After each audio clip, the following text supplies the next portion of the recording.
Baseball. A full hour to get you set for Major League Baseball. Okay, Ned just about came out of his chair when I said that. No, quite the contrary. I thought it would have been great, except that's next week's agenda. That's next week's agenda. Yeah, we're here. There's something going on this afternoon. I think they call it the Super Bowl. Are any of you familiar with this sporting event? I've heard of it. Just a little bit. Just a little bit. Okay. I'll give you the lineup. I'm Joe Westen. That's Ned Reynolds, Alex Scott, Josh Roberts, Jake Gillette, all in the studio today. It's kind of crowded in here, a little bit smelly, but other than that, we're all set to go for the big game. The Chiefs are back in the Super Bowl once again. Ned, did you see this coming? Absolutely did not. First of all, even at the start of the year, I did not think the Chiefs were Super Bowl material. I thought they'd had a good team, but somewhere in the playoffs, I really felt like they'd not necessarily fall apart, but get beaten by somebody. Now, we always pick them, and I'm picking the Chiefs to win today, too. But to be this far, and get this, guys, a little historic note about this game. There is no team in NFL history, and certainly in the postseason, that has been back-to-back underdogs and won both of them. And the Chiefs have a chance to do that. They were back-to-back underdogs last year against Philadelphia, won the game. Back-to-back today, they are underdog again. What's going to happen? Pass the microphone over to Alex Scott really quickly, because, Alec, you had the most insightful view of what happened 2 weeks ago when the Chiefs played the Ravens. What you were telling me about the game and what you thought of what the Ravens did. It was, I sit here 2 weeks later, and I want to lead by saying the team that played better that game won. Kansas City earned that win. But I, for the life of me, cannot figure out what Baltimore's offensive game plan was. It's like they watched the tape and said, what is Kansas City good at? Let's go after that. We can beat them at their own game. And no one has this year. Gus Edwards gets a 15-yard carry on his first carry and doesn't get a carry again until the second half. The running backs had 5 carries all game in a game where they never trailed by more than 10. Until late in the fourth quarter, they were never in a position where they couldn't run the ball. And just play after play, drop back pass. And what did Kansas City do? They did what they've done all year, and that's just eat up any team that tries to do that to them. And it led to the turnover differential being what it was. It led to the score being what it was. But my take on it is that I think that, again, the team that played better won the game. But in a game where Kansas City led in time of possession, less penalties, turnover differential, more rushing yards, they won by a touchdown. I think the overall better team might have lost that game because Baltimore just didn't look like they wanted to play their game, and I don't know why. But to Kansas City's credit, they showed up and played their game, and they played the game Baltimore dictated, and they played it better than Baltimore. Ned, what do you think about that? Well, as a matter of fact, on last week's show, or 2 weeks ago, the show, I said it, guys. I said, hey, Baltimore's going to run the ball. Run. Gus Edwards, Lamar Jackson, they're going to run. They're going to test. I'm watching the game midway through the first quarter and into the second quarter, and what in the hell are these people doing? They hadn't run the ball at all. You're right, you had Gus Edwards back there, big talent, big time, and he ripped off that big gainer. See, guys, I told you. And the last time he ran the ball, not literally, but my Lord almighty, they completely abandoned their game plan, and they abandoned any chance of winning, because that's where they would have gotten Kansas City right there. San Francisco coming up today. McCaffrey is, if not the best running back in the NFL, he is certainly among them. Here's a guy, San Francisco is going to use him. They're going to test Kansas City. If Kansas City stops them, more power to their defense. But they'll stay with their game plan. Now, that's not to say that Brock Purdy won't pass the ball. He will. But the fact is, when you have a big weapon, you use that weapon. You don't put it aside for another day. That was absolute idiocy. Jake, I saw you shaking your head while Alec was saying that the best team lost. Your thoughts? Here's exactly what happened. You were right. Harbaugh got out-coached. I think they went into the game knowing that the Chiefs are going to try to stop the run come hell or high water.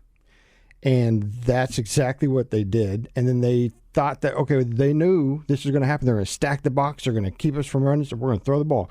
Because Lamar Jackson had an MVP-type year. He's never thrown the ball like he's had this year ever. So they thought, we're going to do this, and it backfired.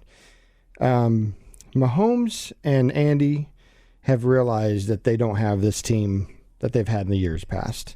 So it came down to clock management, 100%.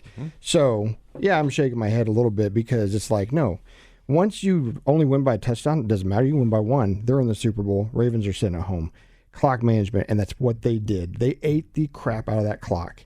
And at the end of the game, they ran out of time. And, yeah, they won 17-10.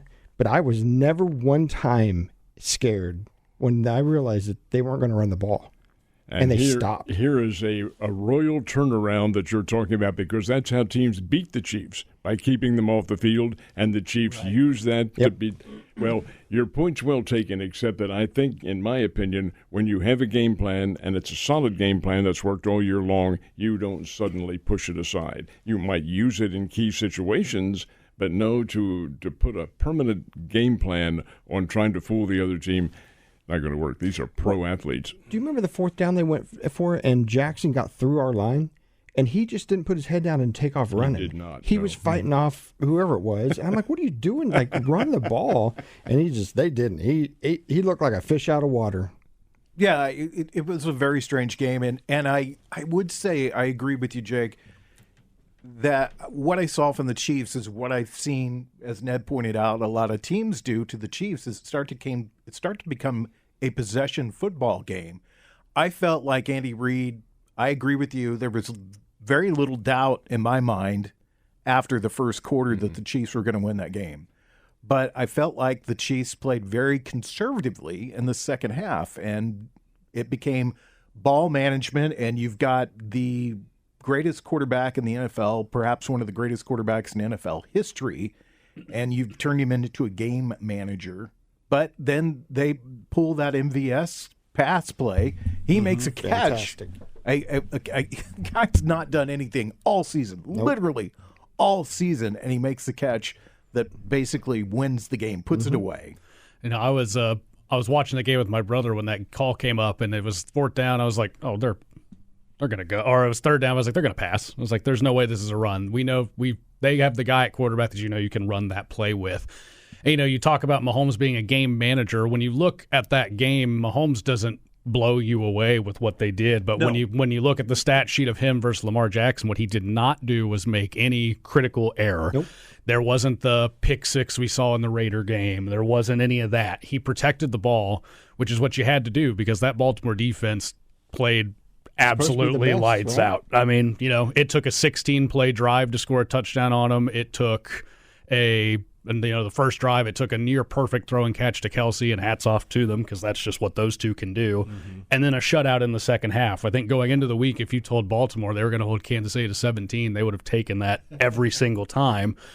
And Kansas City's defense just bolted down. And again, they beat Baltimore at their own game. And that was the game I think Baltimore wanted, and the game Baltimore didn't play. Because, again, 5 carries to your running backs, that's not enough time to even establish that, they're shutting our run down.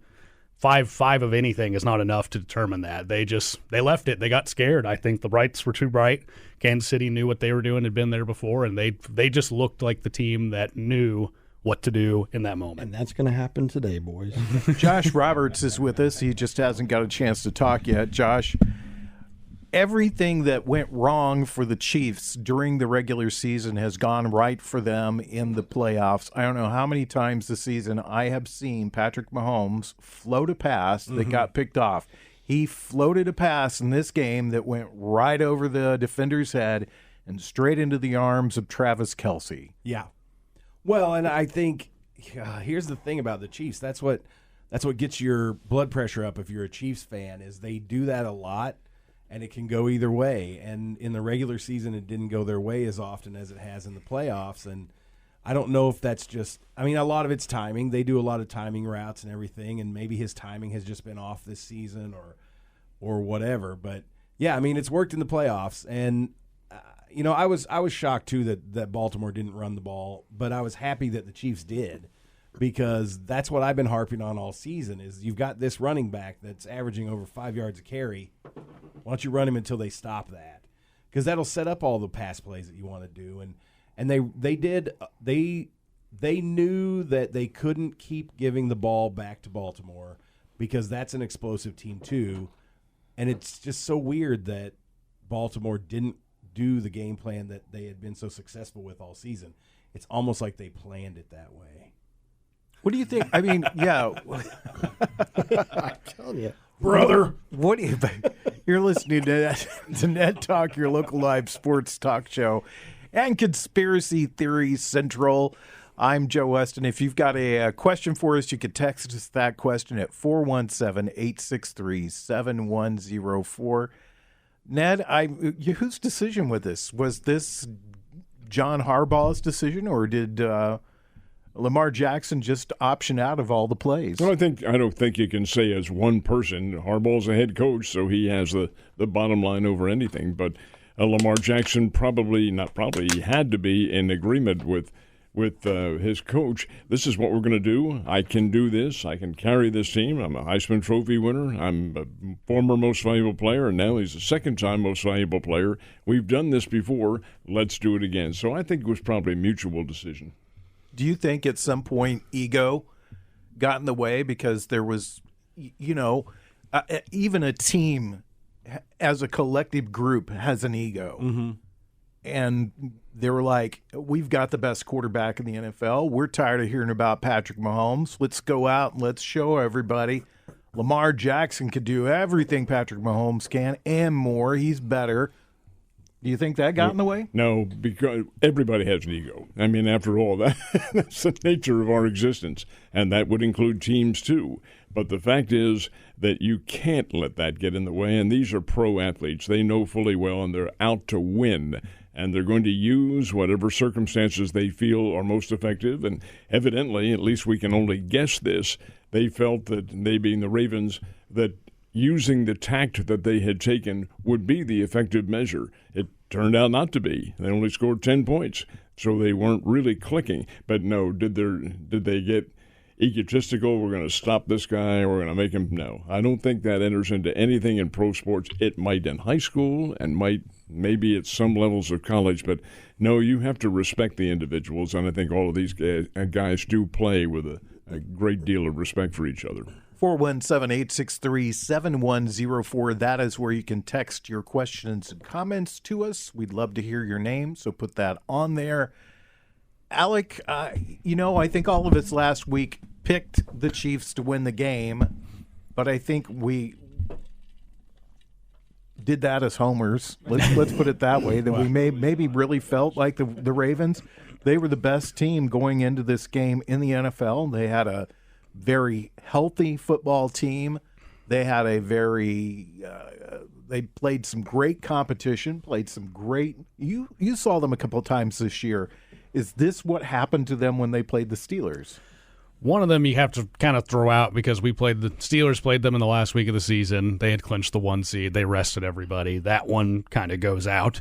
The first game where the Steelers beat them, it was drops. It was Lamar actually had a pretty good game, and his receivers were letting him down. And Pittsburgh was managed to squeak one out at home, and you can write that off on the receivers. It's definitely some divisional rivalry voodoo magic where you just kind of never know what's going to happen when you play a team you play so much. But last week I picked the Chiefs, and I'm not a Chiefs fan. I did pick them because in this time of year, Kansas City just has a track record that I had expressed it was like New England. You don't pick against Kansas City at this time of year right now until someone shows you that they can beat them. And up to this point, no one in the AFC has shown they can consistently do it other than Joe Burrow. And he wasn't playing, and that team was down this year. And even then, that's a toss-up because KC's gotten their licks on them too. So Baltimore's got, like Jake said, they're sitting at home. Woulda, coulda, shoulda. You can do that all day long. They didn't do enough to win that game. They didn't, whether it was preparation, play calling from the coordinators or quarterback. Lamar Jackson certainly could have played better. The only thing I'll say in Lamar Jackson's defense is anytime this year a game's been put on a quarterback's shoulders against this Chiefs defense, they haven't had success. It's not just Lamar. I think this Kansas City secondary and specifically Kansas City pass defense is the best in the league. They do that better than anybody, and if they can get you in long down distances, they can confuse you with nickel blitzes and packages that quarterbacks just have trouble figuring out. And, that's going to be Brock Purdy's big challenge today in San Francisco. And I would like to sit here and say, but they'll run McCaffrey to counteract that. But I thought that's what they would do last week for Baltimore, and they didn't. So I guess I don't know anything anymore. Jake, you said you were not scared at all during that game. Come on, you had to have a moment of trepidation as the Ravens were driving late in that game, and then what to me was the play of the game, just as their receiver reached out for the goal line, somebody came and knocked that ball out, and the Chiefs... Snead. Yeah, L'Jarius Snead, who's probably the MVP of the team this year. That's what I was about for to sure. say. That guy is the MVP for that team this year. Yeah. I didn't like that Big Red didn't go for the field goal because really we left 3 points. They're on like the 15-yard line. That's an easy one for Harrison to kick in. So, yes, I mean, sure, you're sitting there going, okay, they're down 7. They have this opportunity to punch it in. And Snead punched it out, and that stopped that drive. And, of course, throwing it to a guy that hasn't caught a ball all game and then triple teamed at that. Lamar just made it wrong. So, yeah, I mean, no, you're sitting on the edge of your seat, like, okay, come on, D, this is it. This is what you're paid to do, and stop him. This is 4-down territory. And they stopped him. And I'm not saying I wasn't afraid at all, but I'll tell you, I don't remember the score I predicted, but I did say you stop the run, they will win. And that's exactly what Kansas City did. Josh, we've talked about it all year long. Everybody's talked about it, really. The weak point of the Kansas City Chiefs going up to this season was the Chiefs' defense. Yeah. Just a few changes, just a few guys getting a little bit older and more mature and playing their positions just a little bit better. I mean, Chris Jones has really been helped out by the guys that surround him because they're not Chris Jones guys, but you have to pay attention to George Karlaftis.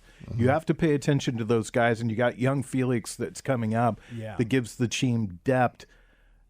3 turnovers in this game for the Chiefs defense. What can you say about that? Well, the Chiefs defense has carried them through the playoffs because the offense has sputtered. But this defense has been so solid and so reliable, and then has outstripped the expectations that we had for them.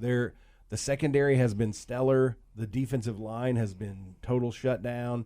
Chris Jones, they're getting pressure on quarterbacks. I mean, it seems like they didn't even – I think they probably did spy Lamar Jackson in that game, but it didn't seem like they needed too much because he wasn't running the ball. So that is a defense that we have seen become the elite defense in the NFL, I feel. And even maybe not statistically because I guess Baltimore was number 1 going into that game, right? But when I think about how well that defense has played, especially later in the season and into the playoffs, man, they're the best defense in football right now. They walked down the field on that first drive and made that Ravens defense look bad. Yeah. Mm-hmm. Now, I wouldn't say that there were moments during that game when they continued to make the Ravens defense look bad, but their drives, same problem they've had all season, their drives just seemed to sputter at some point. And that seemed to be the biggest problem. Otherwise, I think the Chiefs would have put up 30 in that game, possibly, because most of their drives looked pretty good. But again, they sputtered out from time to time. And you had a hold call that called back Rashee Rice's 40-yard touchdown. Right. Yeah. You had some stuff Exactly. like that. And a couple of really amazing catches. Travis Kelce had a phenomenal game. You can't really say enough about him, can you, Ned? He is a dynamite tight end. He may be the best tight end, certainly of his generation, and, well, he's certainly among the best one ever to play the game. Has a tough attitude. The guy is not a kid. He's 34 years old, and he's taken his share of beatings. I was a little surprised when he made the announcement that he's coming back next year, because after all, what do you have to prove? You're one of the best. Right. But he still has that, indicates that he still has that burning desire. And somehow, some way, he is able to beat all defenses, be it zone, be it man-to-man, whatever. He's getting free. A lot of that has to do with the timing patterns that Mahomes is using with him.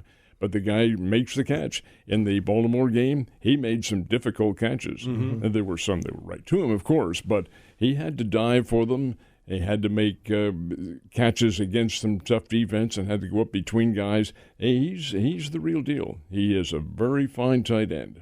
If you want to make a suggestion or comment about the show, please email us, text us at 417-863-7104. When we come back, there's another team playing today, and we'll talk about them and the matchup. It's Ned Talk on 104.7 The Cave. You're listening to Ned Talk on 104.7 The Cave, part of the Kansas City Chiefs radio network. Back to Ned Talk on 104.7 The Cave, a proud member of the Kansas City Chiefs radio network. Here's the lineup for the day. We will join the Westwood One pregame show starting at 1 o'clock. We will carry that until 3 o'clock, and then we'll join the Chiefs pregame show. And then about 5 o'clock, we'll switch back over to Westwood One. Because of NFL rules, we cannot bring you the Chiefs broadcast of the game. So don't throw stuff. We have to do it that way. It's not what we want. We want to bring you Mitch and Danon, but we can't because of those silly NFL rules. Write a letter to the commissioner. Send him an email. Send Pete Rozelle an email in heaven. That's not going to do very much good. You see that Barry Sanders is the new commissioner after the other night. Yeah, they did a magic trick, and Roger Goodell turned into Barry Sanders. Okay, well, send Barry Sanders a message and tell him that you want the games carried on the Chiefs radio network throughout their network. But that's the way we do it. That's the way we have to do it, and we wanted to bring you the games. So we'll have it this afternoon right here on 104.7 The Cave. Chiefs are playing the San Francisco 49ers. The 49ers are going for history today. They would tie New England for the most Super Bowl championships if they win today. But let me ask you this question, Ned. They're facing the least scary quarterback that they have played in this entire run, but I'm still a little bit nervous about this game. I missed your phrase. Okay. Who is they? Are you even here? Are you even paying attention to the show? But I'm trying to figure out your vernacular here, and I'm not sure what it was. Sure, blame me. You say That's are the way facing. most abusers do it. Quiet. They are facing the least danger. Who's they? The Chiefs. I wouldn't call Brock Purdy the least dangerous one. He's very good. He can do a lot of things. He has a very good completion record, especially over the middle. But the Chiefs are also very strong in their defensive backfield. This is going to be a good game. I think the Chiefs are going to win it because they are stronger. And in regards to their defense, I think that's going to play a major role in here. But I don't think they go into it overconfident. Well, no, I'm not saying that, but I'm saying, is Brock Purdy in the same category with Tua, Buffalo's quarterback, Josh Allen, and with Lamar Jackson? I don't think it's fair to make a comparison because each team has a different scheme to it, and he's good for the San Francisco scheme of things. Now, as far as the others are concerned, could he fit into that? They all have different formulas that they use, all different game plans. He's good at what he does. His team's in the Super Bowl, and he's proven himself. Came from behind and knocked off the Detroit Lions, playing in San Francisco. You've got to give the guy credit. He can play the game. How he reacts to probably a good deal of pressure from Kansas City defensively, I think is going to make a very big difference because more than likely he hasn't seen that kind of a pass rush, and his sack certainty is probably very much in question. But that's what the Kansas City Chiefs are going to do. They're going to rush their defensive ends, they're going to get them back there, put him under intense pressure, and see what he can do. We talked about this a little bit this week, Alec, and does anybody for the San Francisco 49ers, do they really... Does Brock Purdy scare you as a quarterback?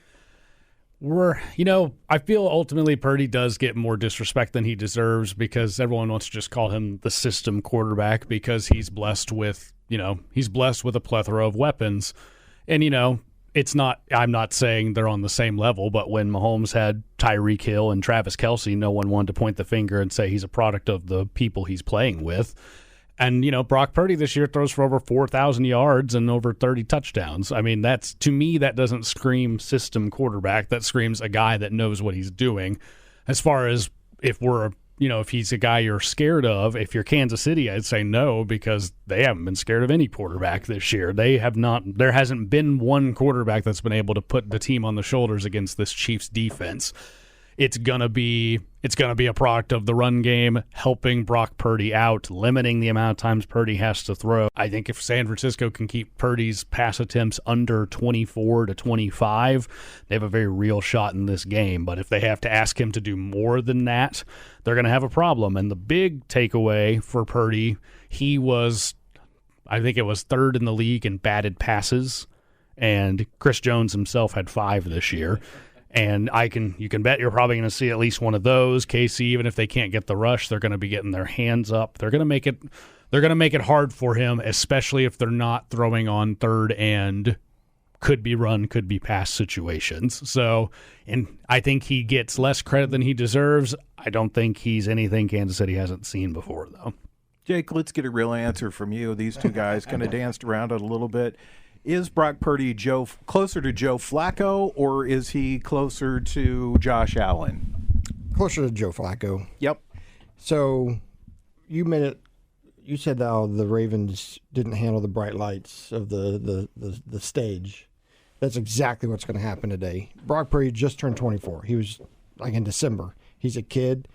He had to come back. If you realize that Green Bay had them right where they wanted, they had a pick six handed to them. They just dropped it. Detroit just didn't kick the field goals. They would have beat them. Just take the points. They would have beat like you said earlier. KC would be playing the Lions. So this is a big stage, and yes, he has a plethora of weapons. It's insane how much they have. And San Francisco's done exactly what they're supposed to do since losing the Super Bowl. Is went out, got the players, got C-Mac, brought in Chase Young on defense. Bosa's great, signed him on a huge contract. And they got this kid that is smart. Now, he is smart.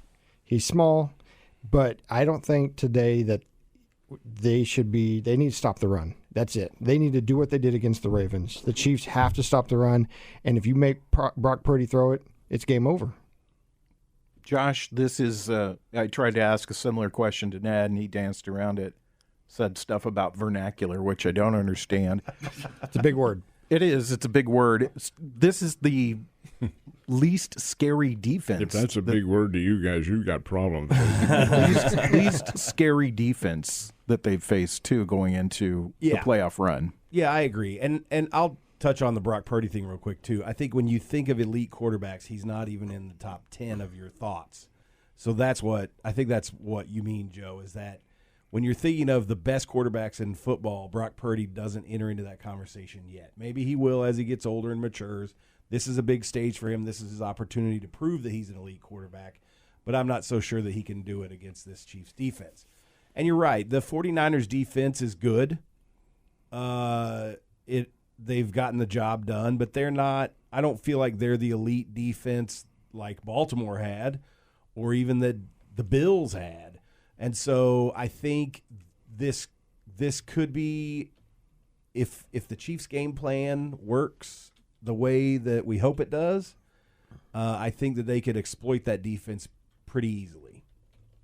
Well, when you look at the scores of these games that they have got here, as Jake alluded to, Green Bay had them. Mm-hmm. Yeah, Green Bay should have beaten them. Detroit should have beaten San Francisco, and it really, that all falls back on the coach. Ned, what do you think? But they didn't. And but it does. The key. I know they didn't, right? But we're talking if the coach had taken the points, Detroit would be here. You can speculate all you want, and sure, there is a philosophy in all of football that you never bypass points. If they're there, take them. Don't try to gamble and get touchdowns and things like that.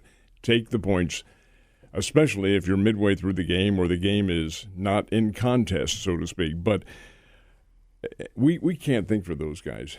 We're all individuals who are watching it from afar. We're not there. We're not in the system. We're not there, on the sidelines with them. We don't understand what the players' conversation is. Maybe there are reasons for all of this. We can't see it that way, and I think all of that has to figure into the mix. They do what they do for a reason. Mm-hmm. Is it because they've lost contact with the reality?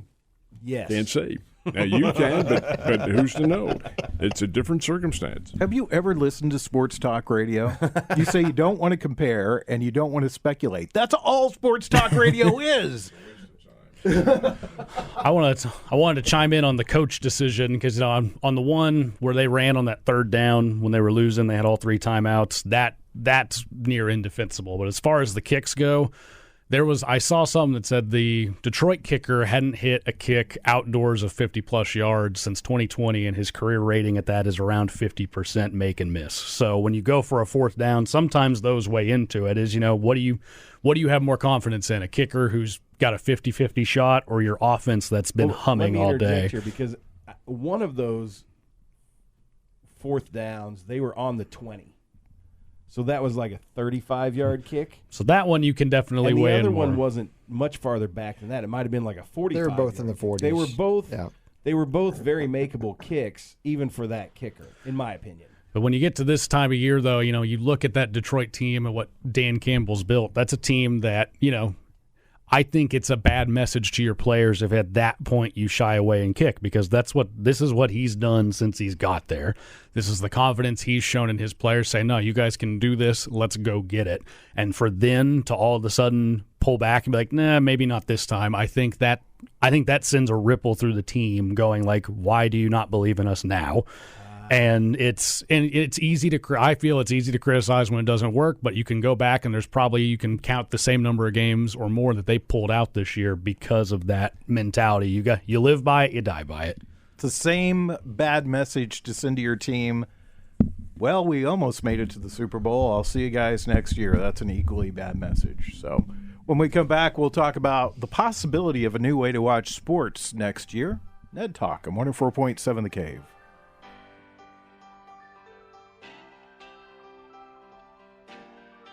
You're listening to Ned Talk on 104.7 The Cave, part of the Kansas City Chiefs radio network. Back to Ned Talk on 104.7 The Cave, a proud member of the Kansas City Chiefs radio network.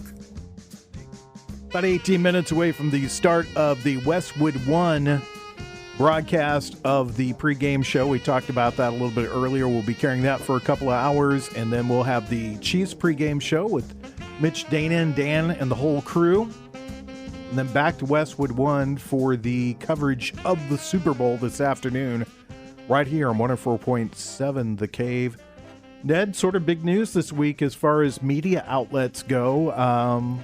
Tell us a little bit about that. Well, it's preliminary news, and it's big as far as that's concerned. It's what their plans are, but the details are still very sketchy as to how it's going to work.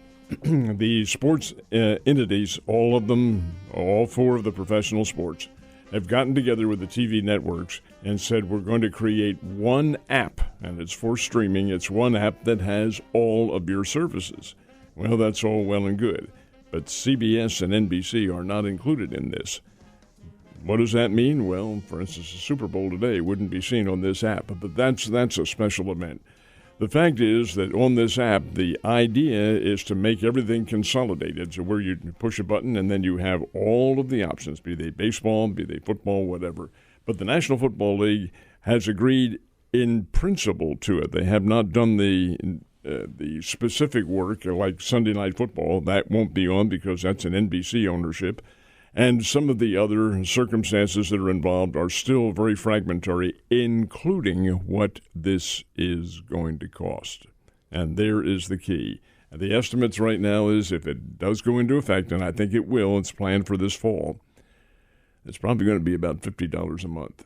Now, that doesn't sound like much, but keep in mind, it's all sports. There is nothing else. Your regular stations here in town, they are not going to be on this. Your other old movies and things like that. So you're, in essence, adding that cost onto what you already have. How much does that be?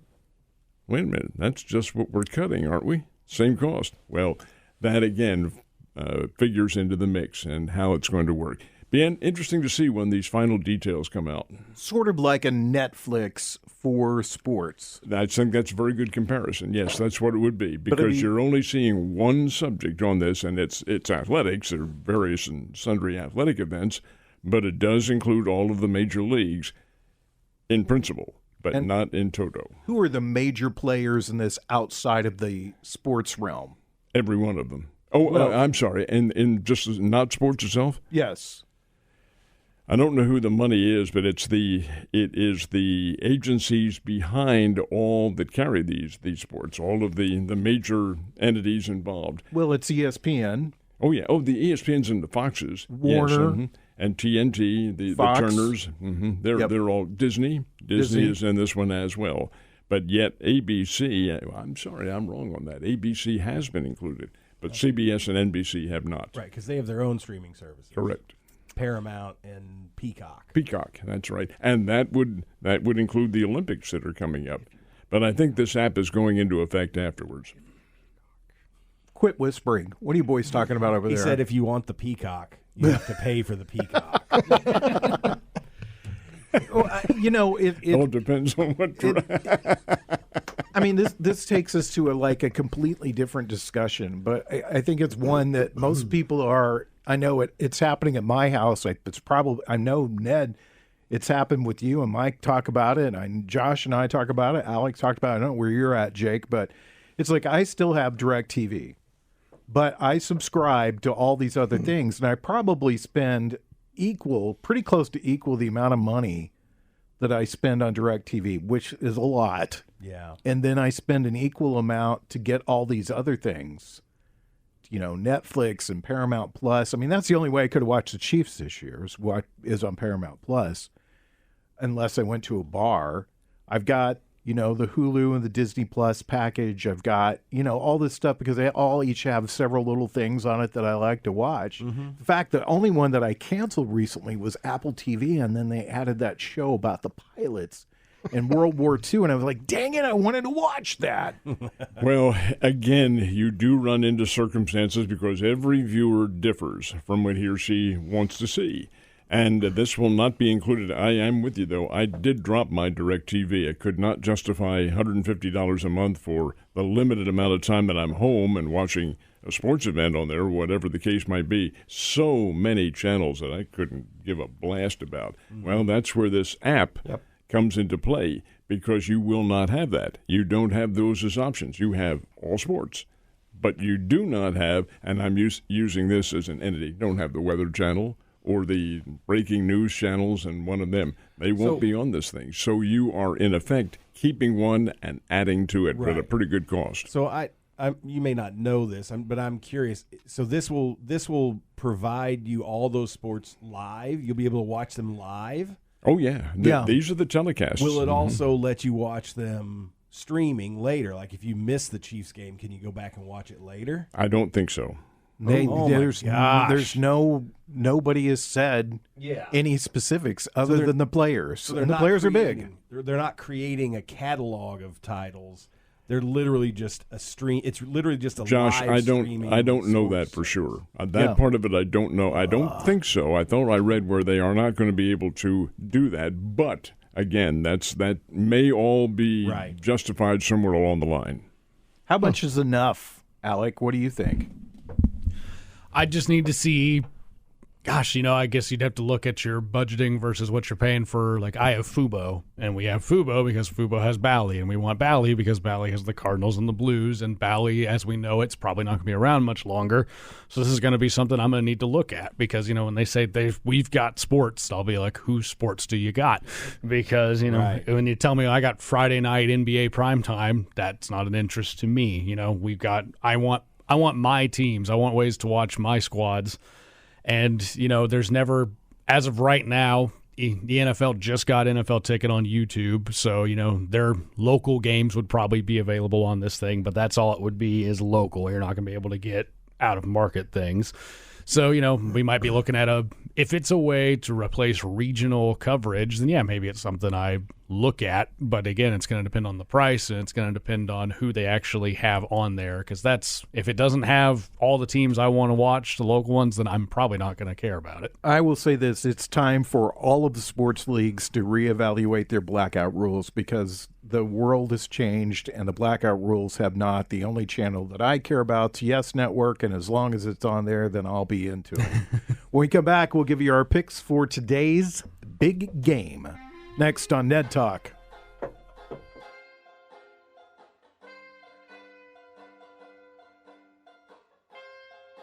You're listening to Ned Talk on 104.7 The Cave, part of the Kansas City Chiefs radio network. Back to Ned Talk on 104.7 The Cave. A proud member of the Kansas City Chiefs radio network. I just refreshed the inbox on our text screen. Had several text questions, and here are the answers. Yes, no, maybe, and I've submitted my resume for coaching jobs, but have not heard back from anybody yet. And yeah, I could be an NFL coach. I'm as smart as all those guys. It's true. That's an equal amount of sarcasm going back to the sarcasm that came with the question. Would you be better From an than Josh anonymous McDaniels? texter. That's what I want to know. Yes, I would be better than gosh. Josh McDaniels, but who wouldn't though? My Okay. left foot would be better than Josh. It's time for our picks. We're going to pick our scores and the winner for the game. I've got a feeling there's going to be a consensus on the winner of the game, but the scores should be interesting. We'll start with Mr. Reynolds. Bothersome factor is this. Last week, every single one of the pundits picked the Baltimore Ravens. Every single one. And they were all wrong. This week, almost, not literally everyone, but almost all have picked the Kansas City Chiefs. I hope it doesn't come back to... But be that as it may, I do think the Chiefs win. Excuse me. I think they have the better team. I know they have the best player on the planet, and somehow, some way, he will the Kansas City Ball Club to win. I'm picking them 31-20. Who's that best player on the planet? Is it Patrick Mahomes or is it Travis Kelce or Otto? It is Mr. Mahomes. Okay. All right. What do you think, Alec? It's Tommy Townsend. Thank you very much. But He's got great hair. great hair, and best job in the world, punter for a high-powered offense. So, I think Kansas City got through the team that could have taken them out. I think it was Baltimore. That was the hurdle. I think San Francisco's looked shaky up to this point. They have, at individual positions, arguably as much or more talent than any team in the league if you just look at the top of the depth chart. But, it's the team that wins the game, and I think Kansas City has hit their peak at the exact right time. I don't feel like it's going to be close. I'm going to take Kansas City 34-20, and I think it's going to feel way wider than that. Jake? I'm exactly where Alec is on that. I think it's going to be too much for Brock Purdy in San Francisco. I think, like you said, the KC has peaked exactly where you want to. I think the experience with the coaching experience with our quarterback and our players being there, they're going to be more relaxed. I hope they don't get cute because they think that they can be cute because they're a better team. And my score is 34-17 Chiefs. All right. That brings us to you, Josh. I think the Chiefs are going to win 150-12. Hey, that sounds like one of my picks. I think the Goodyear blimp will land on the 50-yard line at halftime, interrupting Does it come through the ceiling up there? That's pretty good. Event, yeah, it's going to be awesome. It's going to be epic. I think the Chiefs will win. I think it's going to be closer than you guys think because I think San Francisco is a good team. I'm going to say 28-20 Chiefs. 28-20 Chiefs. Okay, that brings it to me, and I am picking the Chiefs as well. What a surprise. And score-wise, I don't know. 34 keeps coming to mind. I heard a couple of people toss out 34, but that seems to be a score. But you know what? I'm going to go half that. I'm going to say the Chiefs win 17-7. Ooh, because wow. I thought all these games would be really high-scoring games, and they have not been high-scoring games. They've been really defensive battles up to this point. And I think you're going to see more of that today. So, but we've all picked the Chiefs. We're all rooting for them today. Please enjoy the game and be safe tonight. We're supposed to have some nasty weather, and if you drink too much, call an Uber or a cab or something. Be safe out there on the roads. Want to thank Corbin Campbell for his questions. Taylor Swift will affect the game in so many ways, Corbin. And then I want to thank Brian Tyndall, Josh Roberts, Alex Scott, Ned Reynolds, Jake Gillette, Brian Tyndall, and Mike the intern. Enjoy the game.